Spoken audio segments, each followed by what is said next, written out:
Meu irmão, então, a gente conversou, obviamente, sobre o papel da maçonaria na vida dessas pessoas, né? Do Dom Pedro II, do Churchill, que deixaram uma pegada grande na história. Um não maçom e o outro maçom. Mas agora eu queria jogar pra frente.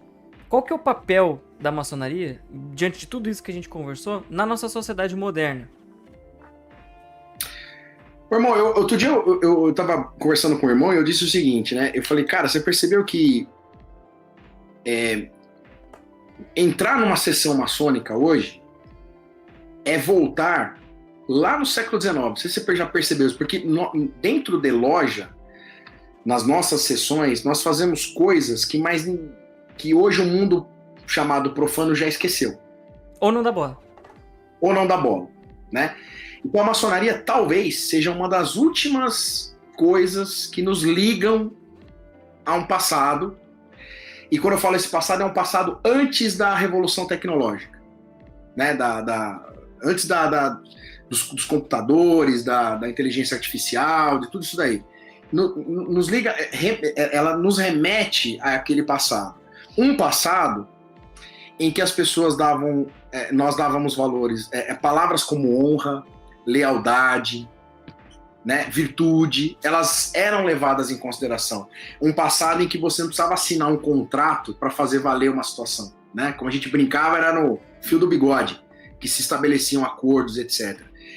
Então, o jovem hoje, ele tem essa tendência, o que é natural, eu e você às vezes fazemos isso, de imaginar que tudo que é novo, a gente acabou de falar das benesses do capitalismo no momento aí da live, e a nossa vida melhorou muito, pô, sou muito grato, olha a oportunidade, você tá no Pará, eu tô em São Paulo, nós estamos fazendo uma live, então eu não sou um ermitão que quero viver na floresta, não é isso, é tudo muito legal, as nossas conquistas são legais, né, pro 2023, mas a gente não pode esquecer que existem valores no passado que eles são importantes para o homem de hoje, né? Então, olhando para o futuro, eu gostaria que a maçonaria fosse esse tipo de referencial de honra, de lealdade, de irmandade para as gerações futuras.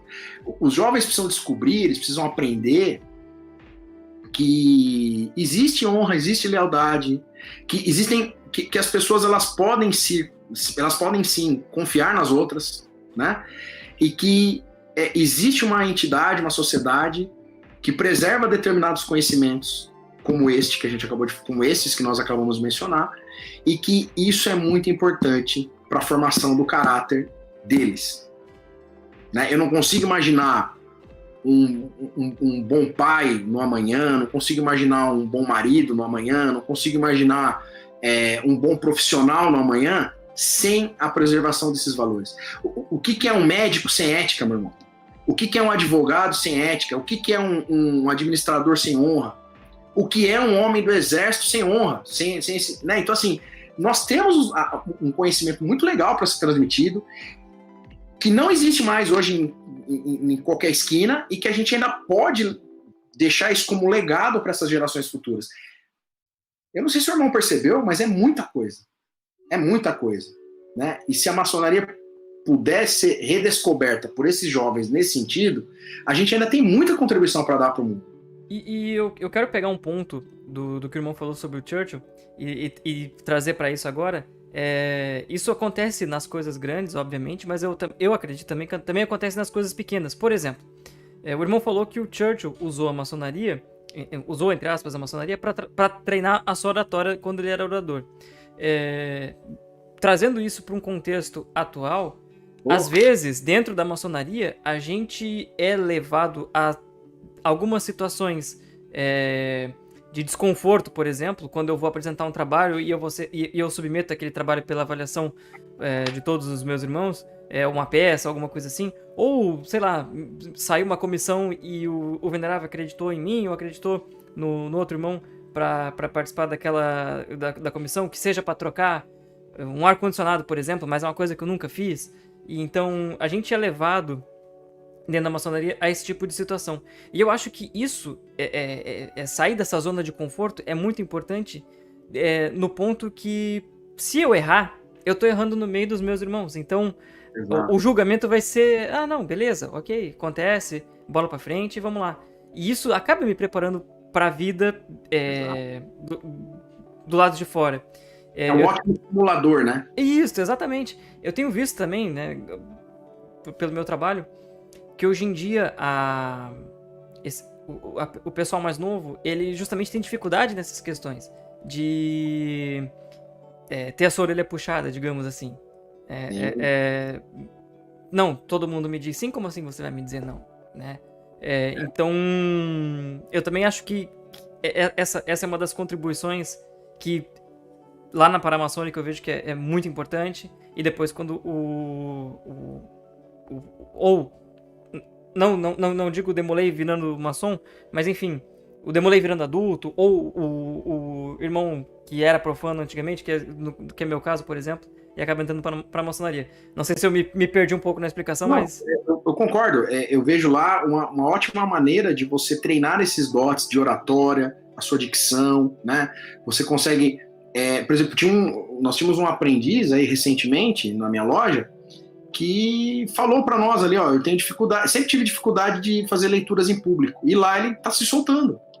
Agora, aí eu digo pro irmão, isso não vai ajudar no mundo profissional? É óbvio, né? Óbvio, com certeza, né? Eu posso dizer pro irmão o seguinte, a maçonaria me ajudou nessa questão, porque hoje eu sou professor, é o que é mais fácil, né? Não sei se eu tenho desenvoltura ou não, mas eu aprendi lá muita coisa, né? Aprendeu a gostar disso lá. Exato, exatamente. Temos muito a contribuir com os jovens. Com certeza. Então a gente já falou um pouquinho sobre essa questão de maçonaria, o papel da maçonaria na sociedade moderna. A gente entrou aí, deu uma escorregada nos desafios, né, que a gente tem pela frente. Mas assim, se o irmão tivesse que escolher um desafio para os dias de hoje, para a maçonaria, qual desafio que o irmão escolheria? Assim, elencaria como mais importante para a gente prestar atenção. Olha, eu elencaria essa questão da nossa live, da virtude, né? Porque assim, o irmão, eu percebo pelo menos, irmão, no mundo profano, que eu tenho percebido é um desânimo, né? O Brasil ele sofreu tantos problemas recentes de malfeitos, etc., que, para parafrasear o Rui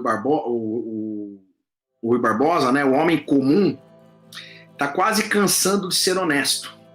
Né? O homem comum está quase dizendo assim, não vale a pena ser honesto. E a gente nós não podemos morar num país assim, em que as pessoas se cansem de ser honestos ao ver os desmandos serem cometidos aí fora. Então, na minha opinião, o papel para hoje, para agora da maçonaria, é esse resgate que nós devemos fazer no mundo profano, da honra, da lealdade, da virtude, e dizer assim, olha, se existem maus feitos, nós não coadunamos com isso. E não é esse o Brasil que nós queremos. Né? O Brasil é um país de pessoas trabalhadoras, honradas, e somos a maioria. Né? E nós temos que fazer prevalecer as nossas vontades. Né? Então acho que esse é o grande resgate que nós temos que fazer aí, esse trabalho de formiguinha aí fora, em tentar mostrar para as pessoas que existe honra, existe lealdade e que a gente deve perseguir esses valores, porque isso é muito melhor viver numa sociedade assim obviamente, do que viver numa sociedade em que o vale tudo impera. Aonde nós vamos chegar assim? Né? Em nenhum lugar. Que é o caminho, infelizmente, um dos rumos que nós estamos tomando, né? Então, assim, acho que esse é o papel emergencial da maçonaria hoje.